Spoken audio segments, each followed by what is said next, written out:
Assalamualaikum warahmatullahi wabarakatuh. Innal hamdalillah nahmaduhu wa nasta'inuhu wa nastahdihi wa nastaghfiruh wa natubu ilaihi wa natawakkalu alaihi wa na'udzu billahi min shururi anfusina wa sayyiati a'malina. May yahdihillahu fala mudilla lahu wa may yudlil fala hadiya lahu. Allahumma salli wa sallim wa barik ala Muhammad wa ala ali Muhammad kama sallaita wa sallamta wa barakta ala Ibrahim wa ala ali Ibrahim fil alamin innaka Hamidum Majid. Amma ba'd. Buat pengarah Jabatan Pendidikan Negeri Perak dan pegawai-pegawainya, warga kerjanya, staf-stafnya yang dimuliakan Allah, dan guru-guru yang sangat dihormati, disayangi kerana Allah Subhanahu wa taala.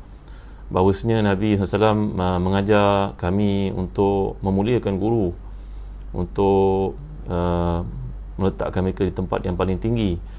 Dan Imam Syafi'i pun mengatakan qum lil muallimi wa fihi tabjila kadal muallimu an yakuna rasulah.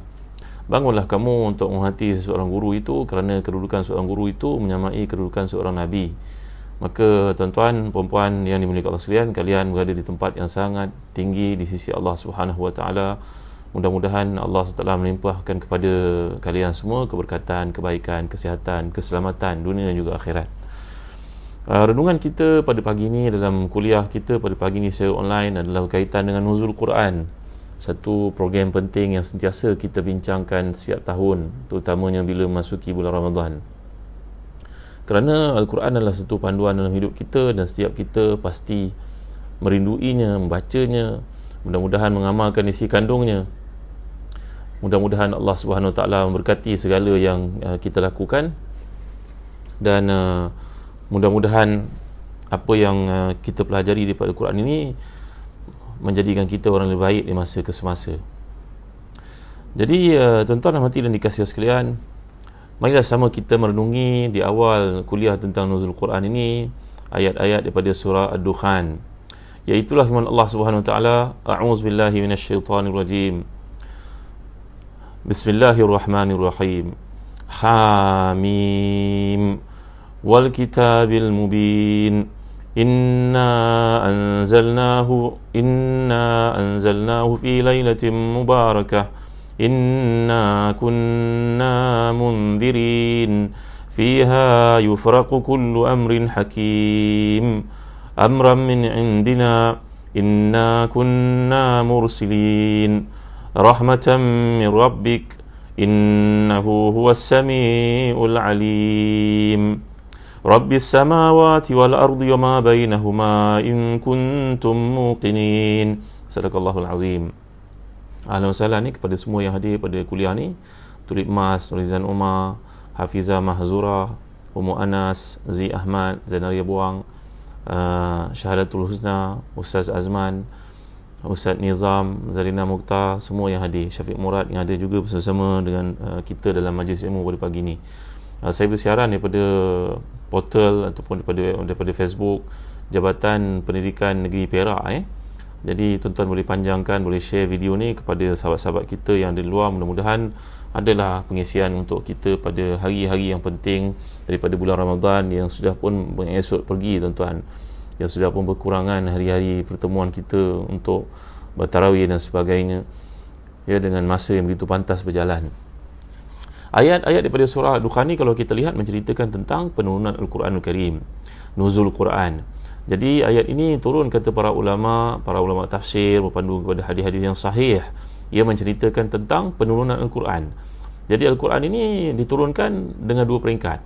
Peringkat yang pertama diturunkan secara jumlatan wahidah. Jumlatan wahidah maknanya diturunkan direct daripada Allah Subhanahu Wa Taala ke sama'id dunia, ke Baitul Izzah. Ini adalah tempat-tempat yang mulia di sisi Allah Subhanahu Wa Taala. Daripada Lauh Mahfuz diturunkan daripada ayat yang pertama hingga terakhir, daripada surah pertama hingga surah terakhir, ke satu tempat namanya Baitul Izzah di sama'id dunia, di langit dunia, tuan-tuan. Dan kemudian ia diturunkan kepada Nabi kita sallallahu alaihi wasallam mufarraqan munajjaman, diturunkan dalam tempoh 23 tahun mengikut kebanyakan para ulama yang membincangkan ulum Quran, contohnya Imam Asyuti dalam kitabnya Mu'tarakul Aqran. Begitu juga dalam kitab-kitab yang berkaitan dengan ulum Quran yang lain. Ia menunjukkan kepada kita bahawa Allah SWT menurunkan Al-Quran itu sekaligus kepada langit dunia pada malam Qadar. Ini yang kita baca dalam surah Qadar. Bismillahirrahmanirrahim. Inna anzalnahu fi lailatul qadr. Wa ma adraka ma lailatul qadr. Lailatul qadri khairum min alfi syahr. Ini berkaitan dengan qadar. Jadi turunnya Al-Quran kepada Nabi kita Muhammad sallallahu alaihi wasallam dalam tempoh 22 tahun setengah ataupun 23 tahun, mengikut keadaan, persoalan, hukum hakam, suasana yang berlaku dalam tempoh Nabi SAW diutuskan ke Mekah dan juga ke Madinah. Itu adalah berkaitan dengan penurunan Al-Quran. Jadi yang kita imani, kita yakini turunnya Al-Quran itu ke langit dunia, ke sama'id dunia sekali, lengkap semuanya sekali, dan kemudian diturun kepada Nabi kita SAW untuk menjawab persoalan-soalan yang ditimbulkan oleh umat Islam, contohnya tentang isu-isu yang berlaku dalam hidup Nabi SAW, termasuklah isu fitnah kepada keluarga Nabi. Contohnya bila kaum musyrikin, kaum munafikin yang ada di Madinah berpesta untuk memburuk-burukkan Aisyah radhiyallahu anha lantaran pulangnya Ummul Mukminin ini ke Madinah diiringi di atas unta Safwan bin Mu'attal. Maka turunlah ayat surah An-Nur untuk menerangkan bahawa isteri Nabi SAW itu bebas dari fitnah yang dikenakan. Jadi dengan ilmu Allah SWT yang mencakupi segala-galanya, Imam Ghazali gambarkan ilmu Allah ni bukan macam ilmu kita. Ilmu kita, kita belajar, kita tahu, kita bertanya orang, kita bertambah, kita pergi menuntut ilmu, bertambahlah ilmu kita. Tapi ilmu Allah ni bersifat lengkap, sempurna dari awal hingga ke akhir. Jadi segala peristiwa yang berlaku dalam kehidupan umat Islam, kehidupan Nabi kita SAW telah sedia ada di sisi Allah. Diturunkan mengikut waktu, mengikut masa, mengikut persoalan yang ditimbulkan. Itu sebab kita melihat dalam banyak ayat-ayat Allah SWT terdapat soalan. Yas'alunaka anil mahid, yas'alunaka anil ahillah, yas'alunaka madha yunfiqun. Perkataan yas'alun. Yas'alun ni makna bertanya. Ini juga satu motivasi kepada umat Islam untuk mengamalkan sikap bertanya. Maka bila mereka bertanya kepadamu, wahai Muhammad, datanglah wahyu untuk memberikan penjelasan terhadap isu yang dipersoalkan itu.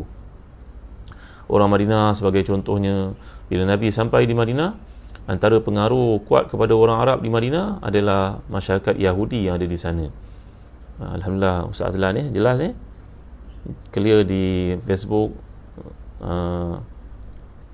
Sektor Pendidikan Islam. Terima kasih atas jemputan saya pada hari ini, untuk berkongsi di kalangan tuan-tuan merupakan orang alim, orang hebat, guru-guru yang sangat mulia. Apalah sangat yang boleh saya kongsi dengan tuan-tuan, rasa kerdil diri. Jadi tuan-tuan hati dan dikasihi sekalian, turunnya Al-Quran itu kepada Nabi kita SAW mengambil kira peristiwa yang berlaku pada zaman baginda SAW. Jadi bila kita merhatikan hari apakah wahyu turun buat pertama kali ke atas Nabi kita SAW, ini pun dibincangkan oleh para ulama dalam kitab-kitab ulum Quran. Contohnya Syekh Manak Qattan menjelaskan bahawa hari yang diturunkan wahyu buat pertama kali adalah hari Isnin, iaitu turun surah Iqra dalam bulan Ramadan. Ketika tahun pertama Nabi SAW dilantik, pada masa itu belum lagi difardukan ibadah puasa. Maka Nabi telah pun bersabda kepada para sahabat, tanya, wahai Rasulullah, bilakah turunnya wahyu yang pertama? Jawapan Nabi kita SAW, huwa yaumul itsnain, dzalika yaumun wulidtu fihi wa yauma bu'istu au unzila fihi al-Quran. Hadis riwayat Muslim. Nabi telah menjelaskan kepada para sahabat, hari dimulakan turunnya Al-Quran itu pada hari Isnin. Hari itulah aku dilahirkan, kata baginda SAW. Hari itu juga aku dibangkitkan, dan hari itulah pertama kali wahyu diturunkan kepadaku.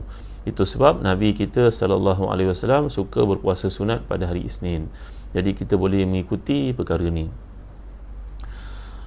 Turunnya Al-Quran ini secara beransur-ansur dan tempoh 23 tahun adalah untuk ditafkhim min amrihi, untuk menunjukkan kepada keagungan kedudukan Al-Quran itu. Kata Al-Imam Abu Syama Al-Maqdisi, seorang ulama dari Baitul Maqdis, bila kita menyebut nama tentang Baitul Maqdis ni tuan, saya teringat satu kisah yang berlaku pada mufassir yang hebat dari bumi Syam, guru kami almarhum Syekh Dr. Fadhal Hasan Abbas. Saya suka cerita tentang tuan guru ni tuan-tuan. Ini pun meninggal dunia lagi seorang tuan guru saya, Tuan Guru Datuk Ismail Kamus. Semoga Allah tempatkan mereka tempat hamba yang salih dan salihah. Ampunkan dosa mereka, tinggikan darjat mereka tuan-tuan. Kita doakan untuk mereka. Jadi kata Syekh Fadhal Hasan Abbas, guru tafsir Quran kami yang terkemuka, ketika beliau belajar di Mesir zaman mudanya, tuan guru kami ni buta tuan-tuan ya. Kalau datang ke kuliah dipimpin orang, tapi masya-Allah kutub sita, hadis-hadis Nabi yang dalam 6 kutub sita, dalam kitab hadis yang 6 itu, Bukhari, Muslim, Abu Dawud, Tirmizi, Ibn Majah, Nasai, semua dalam hafazannya.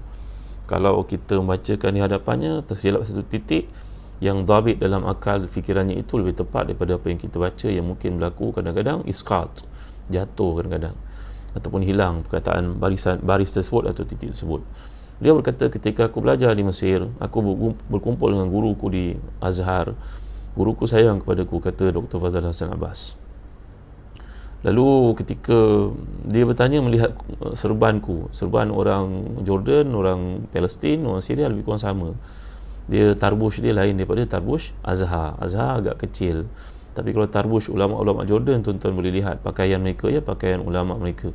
Kerana pada zaman kerajaan Islam Osmaniyah, para ulama disuruh memakai pakaian tertentu untuk mengenalkan mereka, menampakkan mereka agar mereka dihormati. Maka Dr. Fadhal Hasan Abbas ni berkata, saya pakai serban ataupun tarbush Jordan, Syria dan juga Palestin sama. Maka guru saya tanya, dari mana kau beli serban ni nak? Maka saya menjawab, saya beli di Palestin. Tuan-tuan, guru ini sedang bercakap dengan anak muridnya di bahagian depan, living room di rumahnya. Anak murid datang berziarah itu, isterinya dalam bilik boleh menangis teresak-esak, tuan-tuan. Ini cerita tentang ahli tafsir Quran. Saya nak kaitkan dengan tuan-tuan. Itulah isteri dalam bilik itu, seorang makcik yang sudah berusia, menangis teresak-esak.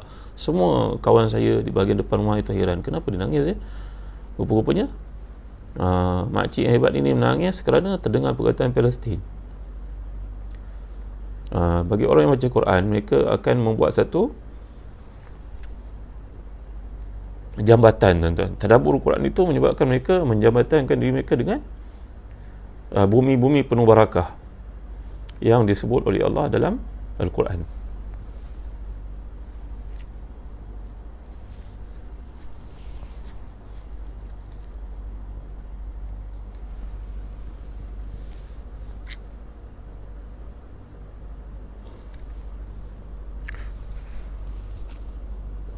Terima kasih, tuan-tuan.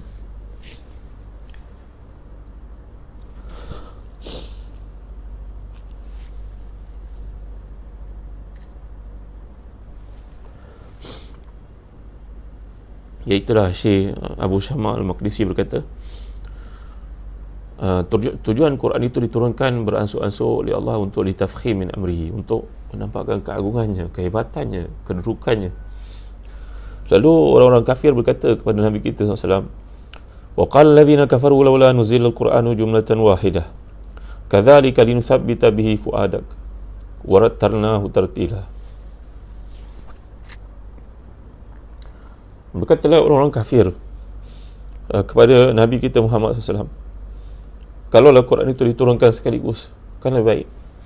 Maka Allah menjawab, tidak wahai Muhammad, beritahu kepada mereka, kami turunkan Quran itu beransur-ansur, walaupun kami mampu untuk melakukannya sebagaimana kami turunkan kepada Nabi-Nabi terdahulu. Kitab-kitab yang kami hantar itu, Taurat kami turunkan, Injil, Zabur kami turunkan semuanya sekaligus wahai Muhammad.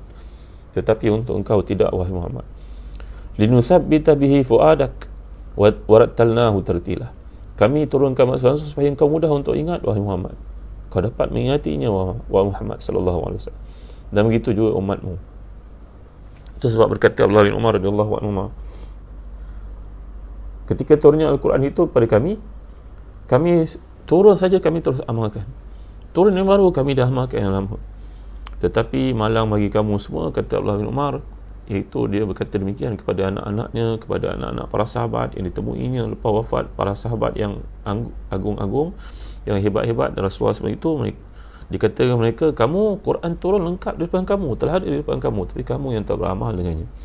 Kami dahulu sempat ayat Quran itu turun, kami beramal, turun kami beramal, turun kami hafaz, turun kami memahaminya, tetapi kamu dah ada komplit di depan kamu, cuma kamu saja yang tidak beramal dengannya. Jadi turunnya Al-Quran itu kepada Nabi kita SAW mengambil kira peristiwa, persoalan, keadaan yang berlaku. Dan tadi saya kaitkan dengan nama Palestin. Guru saya berkata, Syekh Dr. Fadhal Hasan Abbas begitu interaksi orang-orang saleh kepada ayat Quran, sehingga menyebabkan isteri dalam bilik itu ketika suaminya bertanya kepada anak-anak muridnya, daripada mana serban itu, kenapa serban kau lain daripada serban orang lain? Gurunya saja bertanya, dia tahu itu serban negara Syam, serban negeri Syam. Tapi bila jawapan daripada guru saya Dr. Fazal Hassan Abbas, serban ni saya beli di Palestin, isinya menangis kerana teringat ayat daripada surah Al-Isra yang Allah firmankan, A'udzubillahi minasyaitonirrajim, Bismillahirrahmanirrahim, Subhanalladzi asra bi'abdihi lailan minal masjidil haram ilal masjidil aqsa alladzi barakna hawlahu linuriyahu min ayatina innahu huwas samiul basir. Maha suci Allah yang telah menggerakkan hamba-Nya dari bumi, namanya Baitullah di Mekah, Masjid Haram, ke Baitul Maqdis di Palestin. Jadi bila teringat perkataan Palestin itu, izzah yang ada dalam diri seseorang mukminah, perempuan itu perempuan, tuan-tuan. Suaminya sudah tentu lebih hebat, suaminya orang alim, guru di Azhar. Maka isterinya dalam bilik menangis kerana teringat kami bersalahnya kami sebagai umat Islam kerana melepaskan Palestin jatuh ke tangan orang-orang Yahudi. Sebelum ini ada kerajaan Islam Osmania, kata isteri dalam bilik itu, kata isteri kepada tuan guru, kerajaan Islam Osmania menaungi semua negara umat Islam, memberikan kebaikan mereka, termasuklah Palestin itu.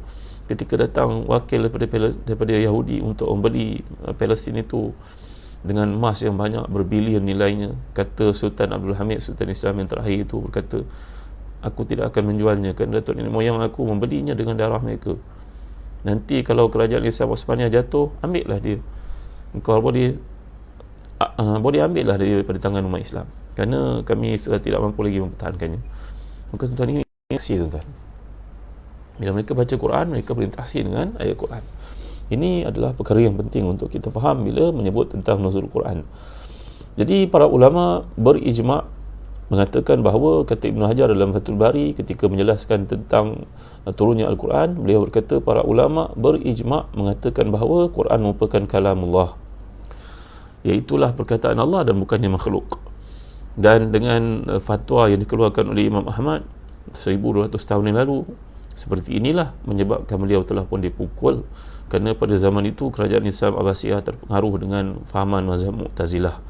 Mu'tazilah yang banyak menggunakan akal mengatakan bahawa Quran itu makhluk. Tetapi Imam Ahmad bin Hanbal mengatakan tidak, Quran itu adalah kalamullah. Maka Imam Ahmad telah pun ditahan, dipukul, dipenjarakan kerana mempertahankan bahawa Al-Quran itu merupakan kalamullah, Al-Quran bukannya makhluk. Maka tuan-tuan dimuliakan sekalian, ia merupakan kalamullah. Talaqahu Jibril anillah wa ballaghahu Jibril dan Nabi sallallahu alaihi wasallam. Dan Jibril telah menerimanya daripada Allah, dan Jibril menyampaikannya kepada Nabi kita Muhammad sallallahu alaihi wasallam dengan penuh kejujuran.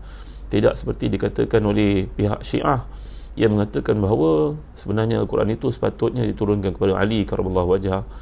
Itu sebab ketika mereka nak membagi salam, mereka akan mengatakan khanal aminu, khanal aminu. Mereka tidak bagi salam macam kita, Assalamualaikum warahmatullahi, Assalamualaikum warahmatullahi. Mereka tidak buat begitu. Mereka akan menepuk paha mereka kedua-duanya dan mengatakan khanal aminu, khanal aminu, iaitu khianatlah pemberi amanah. Siapakah pemberi amanah? Siapakah yang pembawa amanah? Mereka maksudkan Jibril AS, kerana Jibril sewaktu menerima wahyu daripada Allah, beliau gagal untuk menyampaikannya kepada Ali, tetapi disampaikannya kepada Muhammad sallallahu alaihi wasallam. La ilaha illallah Muhammadur Rasulullah. Jadi Jibril menyampaikan kepada Nabi kita SAW dan membacakan untuk Nabi berkali-kali Al-Quran ini, terutamanya pada tahun diwafatkan baginda SAW, iaitu Ramadan terakhir dalam kehidupan Nabi SAW. Datang Jibril membacakan untuk Nabi, talaqi dengan Nabi sebanyak 2 kali. Dan ia merupakan satu isyarat kepada baginda sallallahu alaihi wasallam bahawa tahun itu tahun terakhir Nabi untuk talaqi Al-Quran. Alangkah indahnya para ulama Islam berkata, tuan-tuan, Quran turun dari Allah SWT yang Maha Pengasih, Maha Penyayang kepada Nabi kita, maka tingkatan Nabi kita menjadi manusia, Rasul, utusan yang paling mulia. Quran dibawakan oleh Jibril, nazala bihi ruhul amin ala qalbika litakuna minal munzirin bilisanin arabiyyin mubin. Jadi turun kepada Jibril alaihissalam, dan Jibril jadi malaikat yang paling tinggi kedudukannya di sisi Allah Subhanahu Wa Taala. Dan Al-Quran turun pada malam Qadar, dan jadilah malam Qadar itu malam yang paling hebat di sisi Allah SWT.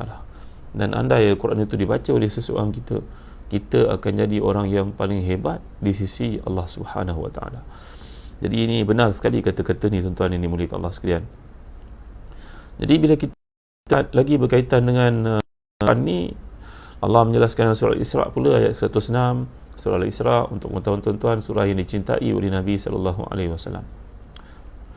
Kata Ibnu Burajan, seorang ulama yang telah pun wafat lebih 800 tahun yang lalu, beliau membaca surah Al-Isra dan menemui clue, tanda-tanda pembebasan Baitul Maqdis semula oleh seorang mujahid, dan beliau meletakkan tari tersebut tepat dengan membukanya Salahuddin Al-Ayyubi Baitul Maqdis, tuan-tuan. Kata para ulama, Quran bukanlah kitab ramalan, tetapi bila kita membacanya, menghayatinya, mengkajinya, mendalaminya, kita akan lihat macam-macam perkara yang terkandung dalamnya, tuan-tuan dimuliakan Allah sekalian, kekuatan yang ada padanya.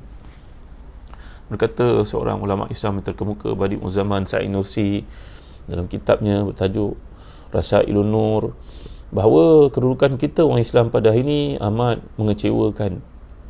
Kita seumpama seorang yang sakit dan bertemu dengan doktor, dan doktor pun memberikan prescription tentang penyakit kita dan memberitahu kita ubat yang perlu kita makan. Dibekalkan kepada kita ubat tersebut dalam bekas-bekasnya, kampit-kampitnya.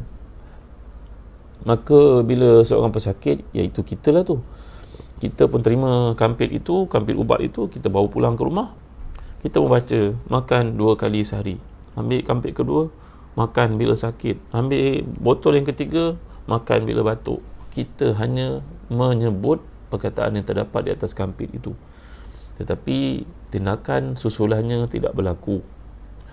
Benarlah kata-kata Malik bin Nabi, seorang pemikir Islam yang hebat, ummatuna ummatun la taqra, wa idza qara'at la tafham, wa idza fahimat la tutabbiq, wa idza tabbaqat la tutabbiq ala wajhihi sahih.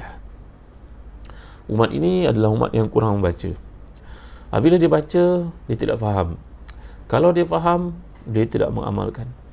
Kalau dia mengamalkan salah daripada cara yang betul, jauh daripada cara yang betul. Maka tuan-tuan dimuliakan Allah sekalian, kata Badi Zaman Sa'id Nursi, Quran dibaca oleh orang Islam, tetapi mereka tidak mengamalkan konten dalamnya, atau mereka tidak faham, mereka tidak minat untuk mengetahui, mereka hanya baca saja. Maka memanglah dari sudut pahalanya mereka dapat, tapi dari sudut beramalnya jauh sekali. Maka tuan-tuan dan hati dan dikasih sekalian, bila Allah turunkan dalam surah Isra ni, yang dibaca oleh Nabi kita SAW dan dibaca oleh Ibnu Burajan, seorang ulama yang terkemuka, lalu beliau meramalkan tarikh pembukaan Baitul Maqdis semula selepas ia jatuh ke tangan Kristian, dan benar-benar ia jatuh pada tangan Salahuddin Al-Ayyubi pada waktu yang telah pun dikatakan oleh Ibnu Burajan dalam karangannya. Tuan-tuan, Allah menyatakan dalam surah Isra ayat 106, surah yang penting yang Nabi gemar untuk membacanya saban malam ini. A'udzubillahi minasyaitonirrajim. Wa Qur'anan faraqnahu litaqra'ahu 'alan nasi 'ala mukth wa nazalnahu tanzila. Quran yang kami asing-asingkan penurunannya bergantung pada waktu, seperti yang telah dijelaskan tadi, supaya engkau membacanya kepada umatmu dengan keadaan beransur-ansur, dengan keadaan tenang, dan kami turunkan ia beberapa kali penurunan. Jadi inilah antara kehebatan yang ada pada Al-Quran berkaitan dengan Al-Quran ini. Dan ayat yang terakhir turun, dikatakan oleh kebanyakan para ulama tafsir, mereka berkata, al-yawma akmaltu lakum dinakum wa atmamtu alaikum ni'mati wa raditu lakumul islam madinah. Tapi dalam menjelaskan isu ini, kata kebanyakan para ulama tafsir, contohnya Asyuti, bahawa ayat ini turun, ayat yang terakhir turun dalam musim haji Nabi yang dipanggil sebagai Hajatul Wada' itu. Ayat yang benar-benar terakhir turun adalah wattaqu yawman turja'una fihi ila Allah thumma tuwaffa kullu nafsin ma kasabat wa hum la yuzlamun. Dan takutlah pada hari engkau kembali pada Allah, dan semua jiwa akan disempurnakan bahagian masing-masing tanpa kamu dizalimi sedikit pun. Demikian kajian kepada Al-Quran ini, tuan-tuan. Tidak ada satu kitab pun dalam dunia yang mendapat kajian, mendapat perhatian seluruh manusia sebagaimana hebatnya Al-Quran. Bacaannya kena ikut tajwid, huruf-hurufnya dikira, perkataan-perkataannya dikira. Semua ini kerana mengimani janji Nabi SAW dalam hadis sahih, La aqulu alif lam mim harf walakin alif harf wal lam harf wal mim harf.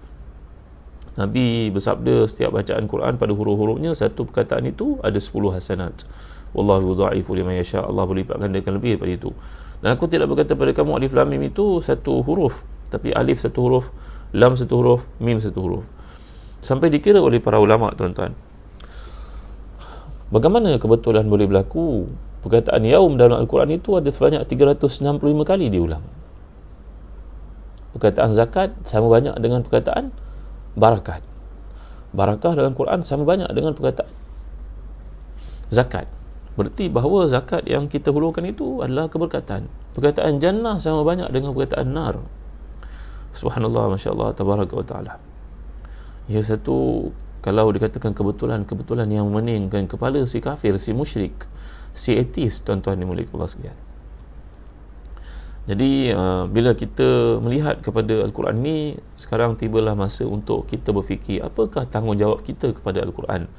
Bila Nabi kita bersabda sallallahu alaihi wasallam, ad-dinu an-nasiha, qulna liman ya Rasulullah, qal lillahi wa li kitabihi wa li rasulihi wa li a'immatil muslimin wa 'ammatihim. Nabi bersabda bahawa agama ini adalah nasihat.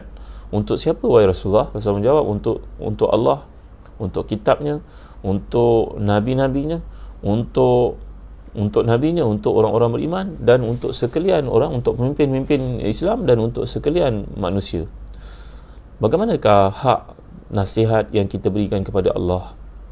Kata Ibn Alan dalam syarah hadis, dalam syarah Riyadhus Salihin, menjelaskan bahawa maksud nasihat untuk Allah itu adalah mentaati segala perintahnya, menuruti segala suruhannya, meninggalkan segala larangannya.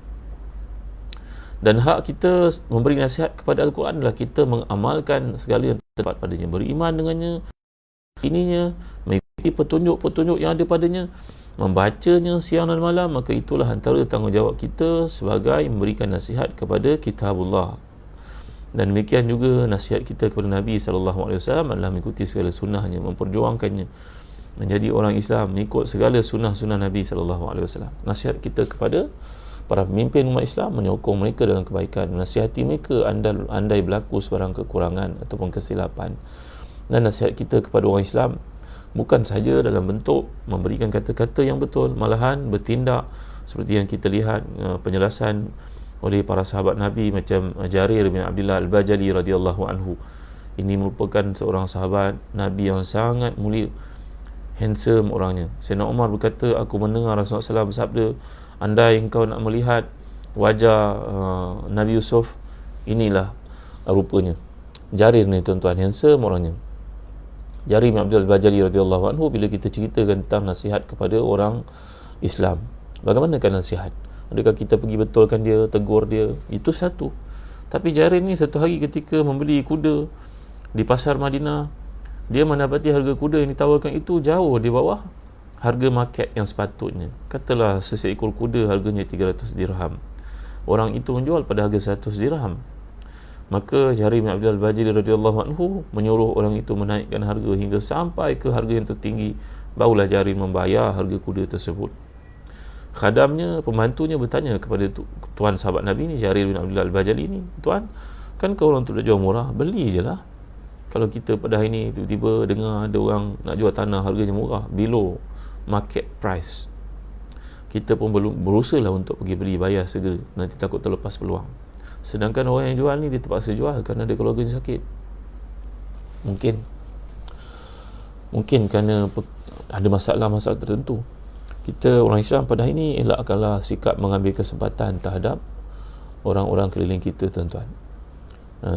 Antara ayat yang tegas memberitahu kita isu ni adalah surah Al-Mutaffifin. Bismillahirrahmanirrahim. Wailul lil mutaffifin alladzina idza iktalu 'alan nasi yastawfun wa idza kaluhum aw wazanuhum yukhsirun ala yadhunnu ulaika annahum mab'uthun. Celakalah bagi orang yang suka curang dalam perniagaannya. Kalau dia membeli, dia minta kurang harga tu, dahsyat-dahsyat. Kalau dia menjual, dia mengambil kesempatan terhadap pembeli, iaitu mengurangkan timbangan dan sebagainya. Sepatutnya sekilo dia letak 900 gram, 100 gram dia ambil, dikurangkan, keuntungan berpihak kepada dia. Ini juga kalau kita perhatikan surah At-Taghabun. Taghabun ni maknanya perkataan al-ghibnu ataupun al-ghubnu. Ghibnu makna satu benda yang kebersalahan. Nanti di akhirat semua orang akan rasa kebersalahan kerana dia tak buat yang terbaik. Peniaga menipu pembeli mengambil kesempatan terhadap peniaga, berlaku juga. Ya tuan-tuan, ini kalau kita dengar satu isu berkaitan dengan orang Islam, tolonglah kita berhati-hati tuan-tuan. Utamanya orang Islam ni, mereka baru berniaga. Nak banding dengan orang-orang yang bukan Islam, mereka dah berniaga berkurun-kurun. Mungkin ada kesiapan tertentu yang dilakukan oleh orang Islam. Janganlah kita tolong sebarkan tuan-tuan. Mungkin ada kenyataannya yang salah, mungkin ada sikapnya yang menyombongkan diri, mungkin terlupa daratan dan sebagainya.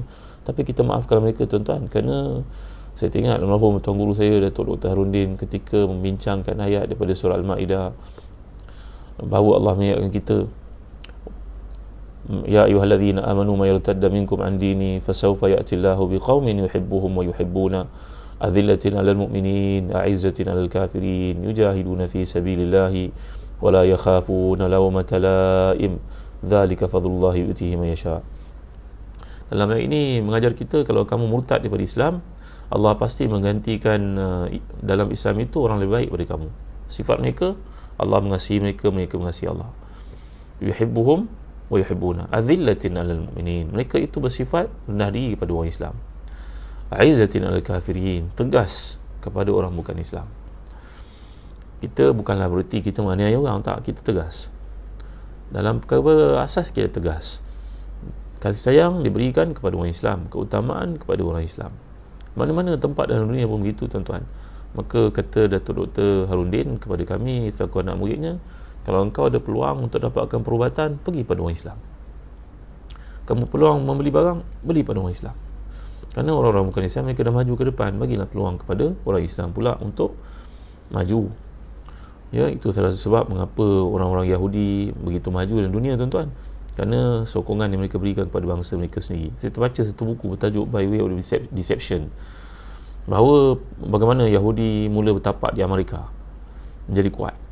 Satu hari seorang budak bekerja dengan majikannya Yahudi, buka kedai kecil saja. Dan budak di Amerika ni, saya tak ingat bangsanya, mungkin Mexican ke apa ke, dia bekerja dengan tokennya Yahudi. Pada satu hari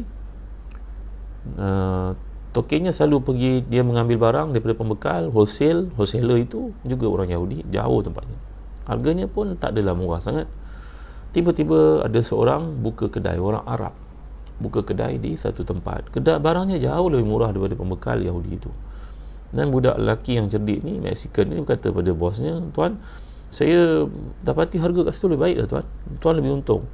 Maka bosnya, majikannya pun berkata kepada dia, cuba kau dapatkan aku detail tentang kedai yang baru dibuka tu. Maka budak Mexican tu membuka nama orang Arab, asal mana, apa barang yang ada, semua dia ambil list tu. Budak cerdik ni tunjuk pada bos dia. Sebaik saja bos dia tengok nota yang disediakan itu, dia baca, dia tahu dah ini tribe sini, keluarga ni bukan keluarga Arab, bukan keluarga Yahudi, ini keluarga Arab.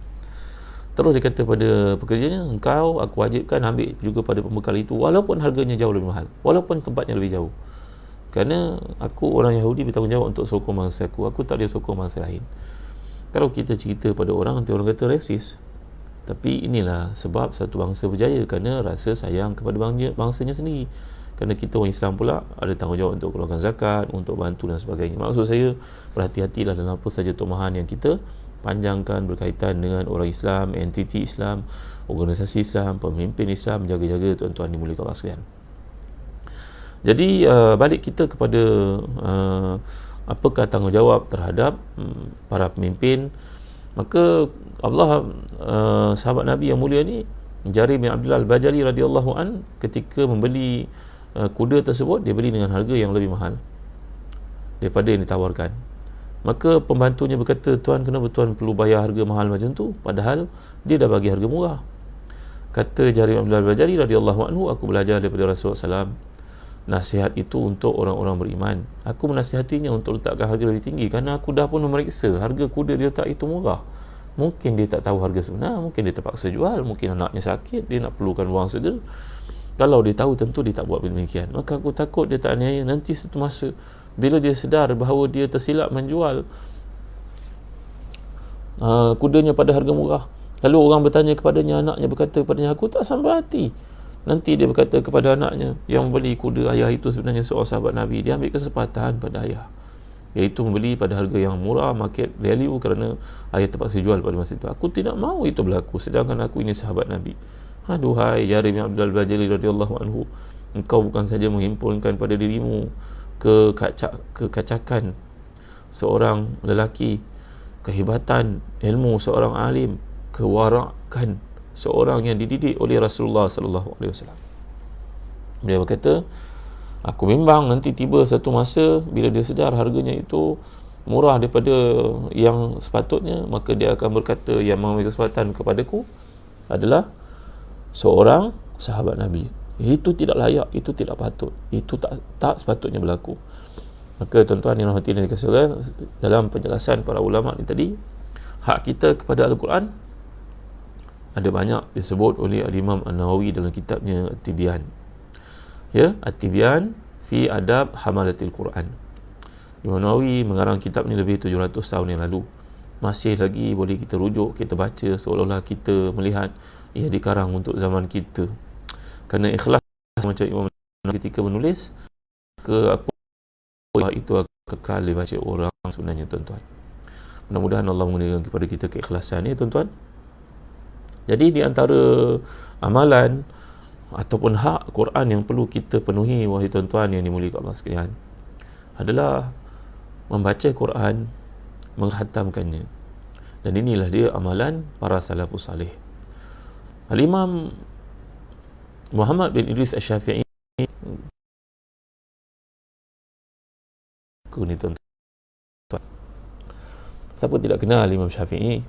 Imam yang mulia ni wafat pada usia muda, 55 tahun, tuan ni. Tapi meninggalkan mazhab yang besar, catatan, tulisan, pemikirannya yang hebat. Kata seorang anak muridnya, Babik, baca buku Imam Syafi'i yang bernama Risalah itu 500 kali aku baca. 500 kali, tuan-tuan. Kitab usul fiqh yang penting itu. Ya, berkata Abdul Rahman Al-Madini, aku menyuruh Imam Syafi'i untuk menulis, Muhammad bin Syafi'i untuk menulis sebuah buku berkaitan dengan istinbat, hukum, dalil daripada Quran dan hadis. Maka beliau pun menghadiahkan kepadaku menulis buku Risalah. Lalu aku mendoakan untuknya setiap waktu sembahyang. Ya, tuan-tuan, Imam Ahmad berkata, wahai Imam Syafi'i, aku mendoakan untuk engkau setiap hari, sehingga anak Imam Ahmad bin Hanbal ini pun menjadi jealous pada ayahnya. Mengapa ayah doakan untuk Imam Syafi'i setiap hari? Jawapan anaknya, wahai anakku, tamsilan Syafi'i kepada kita adalah seperti matahari kepada dunia. Imam Syafi'i yang hebatnya, tuan-tuan, bacaan Qurannya sangat merdu. Kalau dibaca Quran, semua orang akan berhenti mendengar bacaannya. Dan bila dia sedar orang mendengar bacaannya, berhentikan bacaan mereka, Imam Syafi'i akan tutup mulutnya terus, takut diserang perasaan riak. Imam Syafi'i yang kita muliakan, yang kita bangga jadi pengikutnya pada hari, tuan-tuan, Imam Syafi'i membaca Al-Quran dalam bulan Ramadan ini sebanyak 60 kali. 60 kali. Allahu Akbar. Ditanya kepada para ulama, contohnya Syekh Muhammad Hassan Didu, seorang ulama terkemuka dari Mauritania pada hari ini, macam mana beliau boleh baca sampai 60 kali? Kita nak baca khatam sekali dalam Ramadan pun payah sangat. Jawapan Syekh Muhammad Hassan Didu, tuan-tuan boleh tengok dalam YouTube beliau, Dr. Syekh Muhammad Hassan Didu, Dal Waw. Beliau ni berkata, Allah memberikan keberkatan dan Allah memberikan kepada mereka ni karamah. Maka satu hari yang mereka lalui lebih banyak keberkatannya daripada satu hari yang kita lalui. Kalau seseorang nak mengatakan bahawa masa sepatutnya menuju ke hujung makin kurang berkat, sepatutnya logik akal tak berkata begitu, kata Ibn Hajar Asqalani dalam Fathul Bari. Kalau kita ibaratkan bumi ni macam bola yang kita pusingkan sekuat hati, lagi menuju ke penghujung, bola itu berpusing makin slow, kan, tuan-tuan. Kalau kita mengatakan masa yang diberikan Allah itu makin kurang banding dengan masa sebelum orang-orang sebelum kita, itu salah sebenarnya. Kerana bola yang kita pusingkan itu makin lama makin slow. Menunjukkan kepada kita waktu orang yang awal daripada kita, generasi salafus salih, waktunya lebih pendek. Kalau itu logiknya, Tak. Keberkatan ni adalah satu perkara berkaitan dengan anugerah daripada Allah. Maka Imam Syafi'i mampu mengkhatamkan Quran 60 kali dalam bulan Ramadan. 200 tahun lebih lepas wafatnya Imam Syafi'i itu, lebih kurang 100 tahun lebih, datanglah seorang ulama di Mesir namanya Abu Bakar bin Al-Haddad. Beliau ni membaca sejarah Imam Syafi'i, membaca Quran sebanyak 60 kali dalam bulan Ramadan. Maka beliau berkata, aku akan cuba menandingi guru yang hebat ini. Beliau pun mazhab Syafi'i juga. Abu Bakar Al-Haddad ni imam besar juga mazhab Syafi'i di Mesir. Aku akan cuba melawan Imam Syafi'i. Maka dia pun cuba baca. Dan tahun terakhir Ramadan sebelum dia mati, dia hanya mampu menyempurnakan bacaan Quran sebanyak 59 kali. Allah, semangat motivasi macam ni ada pada orang-orang sebelum kita ni patut membakar semangat kita, tuan-tuan. Itu sebab kita kena jadi orang membaca untuk meniru, mengikuti, mencontohi orang-orang salih sebelum kita. Jadi Imam Syafi'i mengkhatamkan Quran 60 kali dalam bulan Ramadan. Subhanallah. Kalau bulan bukan Ramadan, beliau membaca Quran 30 kali. Maknanya satu hari sekali khatam. Kata Syekh Muhammad Hassan Didu, ini kerana keberkatan, karamah yang Allah beri kepada mereka, keberkatan waktu. Kita kalau tidak mampu, kerana benda itu terlalu jauh, cubalah target untuk khatam sekali, tuan-tuan. Terutamanya bila umur kita dah menjangkau 40 tahun. Kenapa ya? Kerana umur 40 tahun disebut oleh Allah dalam surah Al-Ahqaf ayat ke-15. Wa balagha 40 sanatan qala rabbi auzi'ni an ashkura ni'mataka allati an'amta 'alayya wa 'ala walidayya wa an a'mala salihan tardah wa aslih li fi dhurriyyati inni tubtu ilaika wa inni minal muslimin. Allah menekankan umur 40 tahun. Kata Imam Baghawi, 40 tahun adalah tempoh sepatutnya seseorang berusaha untuk jadi lebih baik dalam hidupnya. Kerana kebanyakan para anbiya dilantik oleh Allah dengan amanah berutusan pada usia 40 tahun.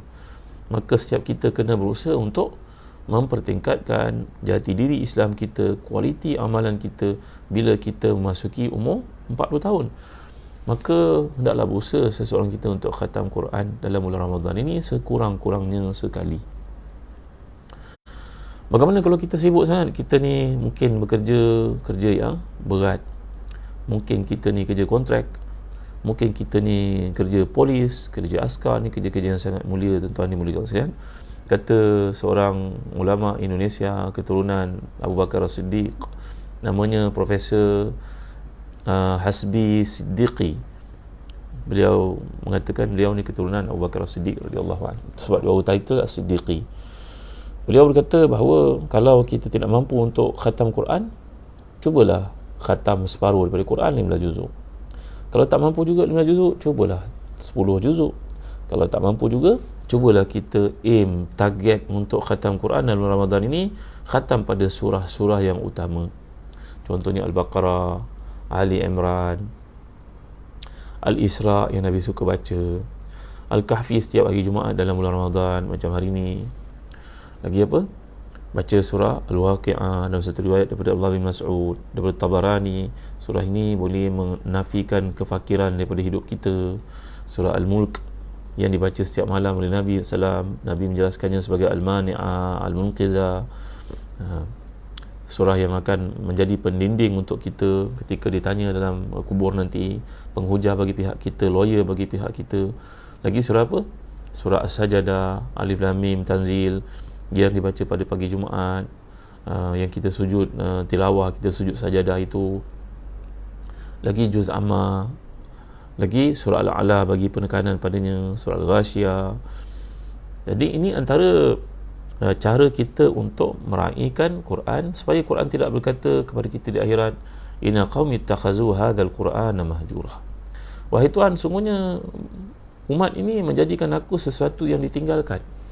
Kata Dr. Ratib Nabulisi amat malang sekali orang yang meninggalkan Quran. Liunzira man kana hayya wa yahiqqal qawlu 'alal kafirin. Alangkah ruginya orang yang meninggalkan Quran ni. Hidup dia dengar je Quran, dia tengok je Quran dalam televisyen, dia berkata, oh, ada orang mati ke? La ilaha illallah Muhammad Rasulullah. Alangkah ruginya orang ni. Dia tengok je Quran, dengar je bacaan Quran, oh, ada orang mati Dia ingat Quran itu diturunkan untuk si mati. Subhanallah, Masya Allah, Tabaraka wa Ta'ala. Jadi jelas Imam Nawawi, yang pertama, hak kita kepada Quran, nasihat kita kepada Quran untuk membolehkan kita memperjuangkan isi kandungan Quran. bacalah Quran dan berusaha untuk mengkhatamkannya, terutamanya dalam bulan Ramadan ini, tuan-tuan. Kerana Allah menyatakan syahrul Ramadan alladhi unzila fihi al-Quran. Bulan Ramadan adalah bulan diturunkan Al-Quran. Tuan-tuan boleh Allah sekalian. Jadi dengan Al-Quran dalam Ramadan ni, maka kita untuk Al-Quran dan mengkhatamkannya. Kalau tak dapat nak mengkhatamkannya, maka hendaklah kita berusaha target surah-surah tertentu seperti dikatakan oleh Hasbi Siddiqi. Itu yang pertama. Yang kedua, tuan-tuan, hak kita kepada Al-Quran adalah kita dituntut untuk tadabbur isi kandung Al-Quran itu. Afala yatadabbarun Al-Quran am ala qulubin aqfaluha. Apakah mereka tidak tadabbur Quran, ataupun hati mereka sudah pun dikunci, tidak lagi mendapat manfaat daripadanya? Nak ceritakan kualiti iman para sahabat sebelum kita, tuan-tuan, macam Umar Khattab radhiyallahu anhu. Sayyidina Umar ni menjadi imam sembahyang subuh di Masjid Nabawi pada masa beliau menjadi Amirul Mukminin. Sayyidina Umar baca surah Yusuf sampai kepada ayat innama ashku bathi wa huzni ila Allah. Sayyidina Umar tak boleh lengkapkan bacaan, nangis dia. Tangisan Sayyidina Umar itu berpunca daripada memahami ayat dan meletakkan ayat itu dalam diri kita. Ini namanya tadabbur, tuan-tuan ya. Penghayatan berkualiti. Seseorang mereka membaca ayat qutufuha daniyah, memetik buah dalam syurga itu. Syurga kalau nak satu buah itu akan meluyutkan dahannya, rantingnya menuju kepada kita. Maka mereka baca Al-Quran, mereka nampak buah itu sudah pun meluyut di depannya, turun di depannya untuk dipetik, seolah-olah macam nak memetik buah itu. Rasulullah SAW lah punya cerita ni. Jadi tuan-tuan mulia Allah sekalian, Sayyidina Umar baca ayat surah Yusuf itu mengisahkan tentang Nabi Yaqub yang kesedihan bila mendapat tahu anaknya mati dimakan serigala seperti didakwa oleh anak-anaknya yang lebih besar itu. Maka Nabi Yaqub menangis dan mengadu pada Allah, innama ashku bathi wa huzni Allah. Wahai Tuhan, aku mengadu kesedihanku, kesusahanku hanya kepadamu. Maka Sayyidina Umar merasakan dirinya yang termasuk dalam ayat itu. Walaupun pengalaman itu bukan berlaku kepadanya, tetapi keserasian yang luar biasa hasil daripada tadabbur menjadikan beliau melihat ayat itu turun untuk dirinya. Tuan-tuan, berapa banyak masalah kita dalam hidup, tuan-tuan? Banyak kan? Banyak. Duit kereta tak bayar, duit rumah tak bayar, ni cerita buat hutang. Hutang dengan orang pun tak bayar kadang-kadang. Culas pada waktu kerja, tak buat kerja dengan betul. Gagal mentaati suruhan ibu bapa dengan baik. Masalah dengan adik-beradik, masalah dengan pasangan, masalah dengan anak-anak. Banyak. Pada siapa kita nak mengadu, tuan-tuan? Boleh kita mengadu kat Facebook. Ada ke orang kat Facebook nak tolong kita? Manusia ni cuma ada dua saja jenisnya, pesan Syurahi Al-Qadhi. Manusia ni ada dua jenis saja. Yang pertama, orang yang sayang kepada kita, dia akan cuba bantu kita. Kalau dia tak bantu kita, dia akan sedih atas kesalahan kita. Yang kedua, orang yang benci pada kita. Mungkin zahirnya nampak suka pada kita, tapi hatinya sangat meluat pada kita. Maka bila kita menceritakan sesuatu masalah dengannya, dia akan gembira, padan bergengkau. Maka tuan-tuan, dalam dua-dua keadaan kita meletak diri kita dalam kebersalahan, kata Syurahi Al-Qadhi. Tuan-tuan kenal tak Syurahi Al-Qadhi ni? Syurahi Al-Qadhi ni seorang tabi'in yang terkemuka, tuan-tuan ya. Sebab tu Sayyidina Umar Khattab radhiyallahu anhu membeli kuda, tiba-tiba dibawa pulang ke rumah, kuda itu tempang. Maka Sayyidina Umar pun minta kepada penjual kuda untuk pulangkan balik wangnya, khiyar. Maka orang yang nak jual kuda itu tak setuju untuk pulangkan wang Sayyidina Umar. Dia kata, saya jual pada tuan kuda ni elok, mana ada kuda ni sakit, tiba-tiba berada dalam simpanan tuan terus sakit. Tak, saya tak boleh pulangkan. Akhirnya mereka pun telah menjadikan Syuraih untuk menjadi hakim dalam perbalahan itu. Syuraih Al-Qadhi. Syuraih Al-Qadhi radhiyallahu anhu. Orang ni kata pada Sayyidina Umar, wahai mukminin, Sayyidina Umar khalifah masa tu, tuan. Ini orang saya cadangkan jadi hakim dalam perbalahan kita. Maka Syuraih pun dia bawa. Syuraih pun meneliti kes itu. Dia terus mengatakan, wahai Sayyidina Umar, pulangkan dia dalam keadaan baik, ataupun kekallah milik Sayyidina Umar dalam keadaan dia seperti itu. Kerana dia menjual, saya dapati buktinya lengkap, dia jual kuda ni baik. Macam mana boleh sakit, boleh jadi tempang dalam simpanan Sayyidina Umar? Sayyidina Umar mendengar jawapan yang tidak berpihak kepadanya itu. Sayyidina Umar terus angkat Syuraih ini menjadi hakim dalam kerajaannya, tuan-tuan. Syuraih Al-Qadhi ni, tuan-tuan ni, Syuraih al-qadhi. Panjang masa dia menjadi hakim mahkamah Islam daripada zaman Sayyidina Umar, Osman, Ali, Muawiyah. 4 orang khalifah. Dia sempat berkhidmat untuk 4 orang khalifah. Syuraih ni satu hari orang datang bertemu dengannya dan mengadu kepadanya kesusahan hidup. Dia berkata kepada Syuraih, tuan, saya ada masalah hidup, wang saya tak cukup, saya nak makan pun tak ada, makan yang murah-murah saja, tak boleh beli yang mahal. Anak isteri saya nak pakaian baru, saya tak mampu nak belikan. Beliau menceritakan semua benda negatif, tuan-tuan. Maka Syuraih ini akhirnya berkata kepada orang lelaki itu yang merupakan kaum kerabatnya lah, anak saudaranya. Dia berkata kepada lelaki itu, anakku, mari aku pesan satu perkara. Dalam hidup ni, engkau kalau tak boleh nak hidup seperti orang lain, kau redalah dengan apa yang ada. Warda bima qasamallahu laka takun aghnan nas. Redalah kamu dengan apa pemberian Allah, nanti engkau akan jadi orang yang paling qanaah, orang yang paling kaya sebenarnya, kalau engkau reda dengan apa yang Allah beri. Kalau engkau mengadu pada manusia ada dua je. Pertama, dia memang suka dengan kau, sayang dengan kau. Mungkin dia mampu bantu engkau, mungkin dia tak mampu bantu engkau. Kalau dia tak mampu bantu engkau, dia akan sedih atas masalah yang menimpamu. Maka jangan adu kepada mereka. Yang kedua, orang ni zahir ni nampak macam suka dengan kau, tapi sebenarnya dia benci dengan kau, dia meluat dengan kau. Maka bila kau mengadu kepadanya, maka dia berlaku di sini syamatatul a'da. Kita dalam doa Nabi ajar supaya Allahumma inni a'udzubika min jahdil bala wa daraki syaqa wa su'il qada wa syamatatil a'da. Dalam hadis sahih kan, Allahumma inni a'udzubika min jahdil bala wa daraki syaqa wa su'il qada wa syamatatil a'da. Ini ustaz-ustaz dekat sektor pendidikan Islam Kelantan, ahlan wa sahlan. Sektor pendidikan Islam negeri lain pun saya nampak tadi. Nanti boleh tolong muatkan doa ni dalam Facebook kalian, dalam sektor pendidikan kalian, ajar kepada orang Islam. Makna doa ni sangat penting untuk kita baca, terutama yang situasi penyakit hari ni. Allahumma inni a'udzubika min jahdil bala wa daraki syaqa wa su'il qada wa syamatatil a'da. Ya Allah, aku mohon perlindungan kepadamu daripada yang pertama sekali, jahdil bala. Jahdil bala ni maknanya bala yang menimpa kita secara tiba-tiba. Nauzubillah ya tuan-tuan. Tiba-tiba pergi cek doktor, rupanya kena penyakit. Allahu Akbar, la ilaha illallah, sihat sebelum ni. Penyakit apa sajalah. Jadi mohon kepada Allah, dan doa yang Nabi anjurkan ini, baca, insya-Allah Allah jauhkan kita daripada penyakit yang berlaku, bala yang menimpa secara tiba-tiba. Jahdil bala. Wa daraki syaqa. Daraki syaqa ni maknanya musibah yang berlaku bertali arus. Motor kena curi, lepas tu pula jatuh pula, tangan kena simen, lepas tu pula hutang dengan orang tak nak bayar bagi pada orang duit, orang tak bayar pula. Macam-macam bertali arus musibah berlaku dalam hidup. Kita pohon pada Allah dengan doa ini, insya-Allah Allah selamatkan kita. Yang ketiga, Allahumma inni a'udzubika min jahdil bala wa darki syaqa wa su'il qada. Su'il qada ni maknanya qada yang buruk.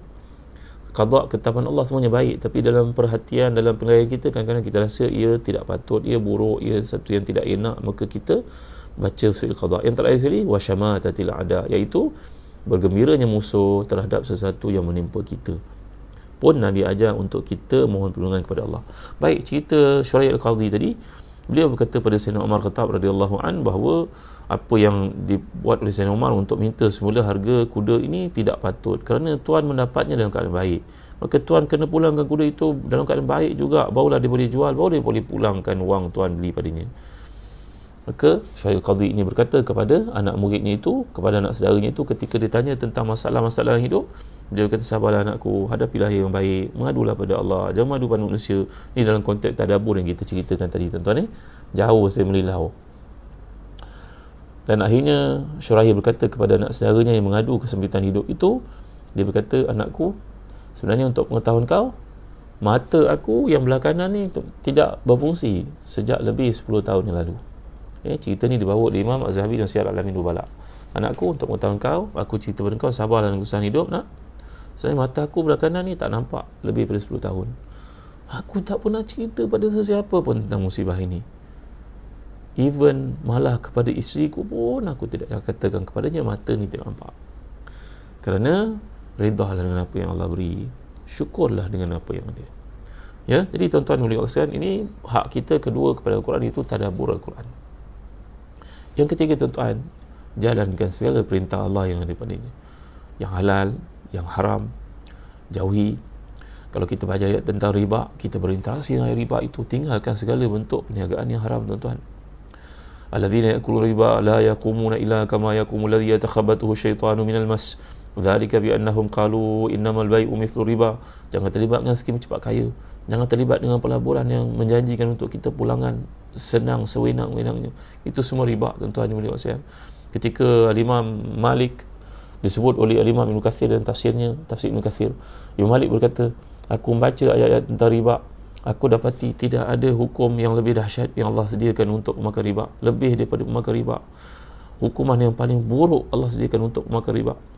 Dan dalam hadis mengatakan bahawa riba itu mempunyai lebih daripada 60 pintu, hampir 70 pintu.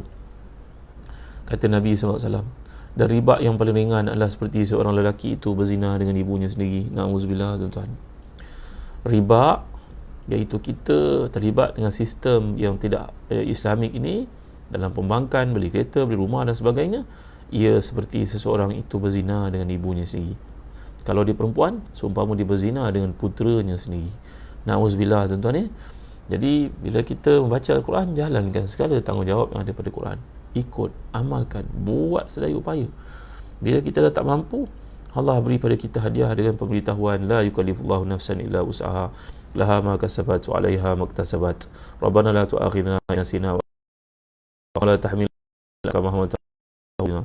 Rabbana wa la tuhammilna ma la taqata lana bih, wa'fu 'anna waghfir lana warhamna fansurna bil kafirin. Tuan-tuan, jawab kita kepada Allah selepas kita berusaha yang terbaik. Fattaqullaha mastata'tum. Bertakwalah kamu kepada Allah dengan bersungguh-sungguh. Dan kemudian bila tidak mampu, turun ayat untuk menggembirakan kita bahawa Allah tidak bebankan atas kita lebih daripada kemampuan yang sepatutnya. Tuan-tuan, masa pun dah menuju ke penghujungnya. Ampun maaf atas segala kekurangan. Kita belajar tentang Quran, tunaikanlah hak Quran. Mudah-mudahan kita selamat daripada ayat yang Allah gambarkan. Afatu'minuna bi ba'dil kitab wa takfuruna bi ba'd. Janganlah kamu jadi seperti orang Bani Israel yang beriman pada sebahagian daripada Al-Quran saja dan mengkufuri yang lain. Yang mana selari dengan keperluan kamu, syahwat kamu ikut. Yang lawan dengan hak kamu, yang lawan dengan syahwat kamu, kepentingan kamu tolak. Maka ini semua hanya terhasil bila kita tadabbur Quran, berusaha untuk khatam Quran. Ada satu hadis mengatakan, siapa yang mengkhatam Quran, malaikat akan mencium dahinya tuan-tuan. Ya, tahniahlah kepada tuan-tuan yang menghantar anak-anak ke Mahat Tahfiz. Sekolah kerajaan pun pihak Kementerian Pendidikan mengadakan aliran Ulul Albab. Ni cikgu-cikgu punya jasa tuan-tuan ya. Terima kasih tuan-tuan. Anak saya pun ada 2 orang di Ulul Albab. Mereka telah hafal Quran. Sudah banyak terima kasih kepada cikgu-cikgu, warga Kementerian Pendidikan. Kalian punya jasa kepada kami memang tak terbalas. Ya, itu sebab dikatakan satu kajian yang tidak rasmi, orang seperti kalian dalam bidang pendidikan ini punya hidup yang paling barakah. Kalian tak terlibat dengan benda-benda haram, jauh daripada rasuah. Dan ada kajian menunjukkan bahawa kebanyakan doktor-doktor pakar yang lahir pada tahun 90-an, yang jadi orang-orang penting dalam bidang perubatan, engineering dan sebagainya, mereka lah anak cikgu-cikgu, anak orang berkecimpung dalam bidang pendidikan. Mereka yang bekerja di Kementerian Pendidikan adalah semulia-mulia manusia. Mudah-mudahan Allah Ta'ala memasukkan kita dan sekalian tuan-tuan, guru-guru yang berkhidmat di mana sahaja mereka berada dalam lingkungan rahmatnya, kebaikannya. Dan Rasulullah mengajar kita untuk mengucapkan kepada orang yang buat baik pada kita, mengatakan jazakallahu khairan. Kalau kamu tidak mampu balas jasa seseorang buat kebaikan pada kamu, sebutlah kepadanya jazakallahu khairan, jazakumullahu khairan. Maka saya mengucapkan jazakumullahu khairan kepada sekalian warga pendidik, terutamanya di Jabatan Pendidikan Negeri Ipoh, Perak. Di mana sahaja kalian berada, kalian telah menjalankan tanggungjawab yang sangat besar. Mudah-mudahan semuanya dinilai di atas mizan hasanat kalian di sisi Allah nanti, yang akan memberatkan timbangan amalan kebaikan cikgu-cikgu, tuan-tuan, perempuan yang berkhidmat dalam bidang ini, dengan semulia-mulia reward daripada Allah Ta'ala di akhirat. Terima kasih. Mudah-mudahan apa yang disampaikan pada pagi ini ada manfaatnya, dan selamat berusaha dan meningkatkan komitmen kita pada hari-hari terakhir Ramadan yang dijanjikan oleh Allah adanya malam syaraf, malam qadar, malam kemuliaan ini. Sekian daripada saya. Terima kasih kepada Ustaz Nizam, kepada Ustaz Azlan, kepada Ustaz Lutfi, senior saya di Jordan dahulu, Ustaz Safwan, dan ramai lagi warga pendidik dan pengarah pendidikan negeri Perak.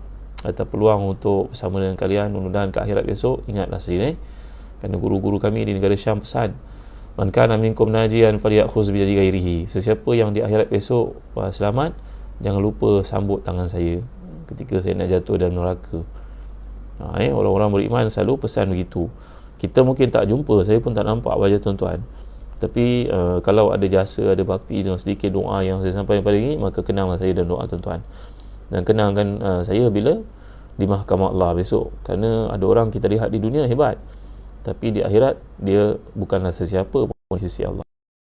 Ada orang kat dunia nampak tak ada hebatnya, tapi dia punya kedudukan yang tinggi di sisi Allah. Maka orang-orang seperti inilah kita tagihkan bantuan dan juga kebaikan mereka pada hari yang tidak mempunyai manfaat harta benda dan anak pinak, kecuali yang datang kepada Allah dengan membawa hati yang selamat sejahtera. Terima kasih semua. Darus Bani, Suhamid, Zubaidah, Sulaiman, Wan Hayati. Kalau kalian ada peluang, silalah tonton program tafsir saya di live Facebook ini setiap hari dalam bulan puasa pada jam 5 petang. Sekarang kami sudah masuk ke bahagian ketiga surah Tariq. Surah yang pendek ni tetapi mempunyai makna yang sangat mengesan kalau kita hayati, kita tadabbur. Jadi setiap hari saya ada ke udara pada jam 5 petang dalam sesi tazkirah tafsir Quran. Alhamdulillah banyak surah yang telah ditamatkan sepanjang musim PKP ni. Semoga ada manfaat kita duduk di rumah bersama keluarga. Sekian saja, saya nak berhenti tak berhenti ni tuan, kerana sayang suka jumpa dengan tuan-tuan, tak nampak tuan-tuan. Setakat ini saja dulu. Wallahu alam. Wa sallallahu ala sayyidina Muhammad wa ala alihi wa sahbihi wa baraka wasallam. Walhamdulillahirabbil alamin wa barakallahu fikum. Wassalamualaikum warahmatullahi wabarakatuh.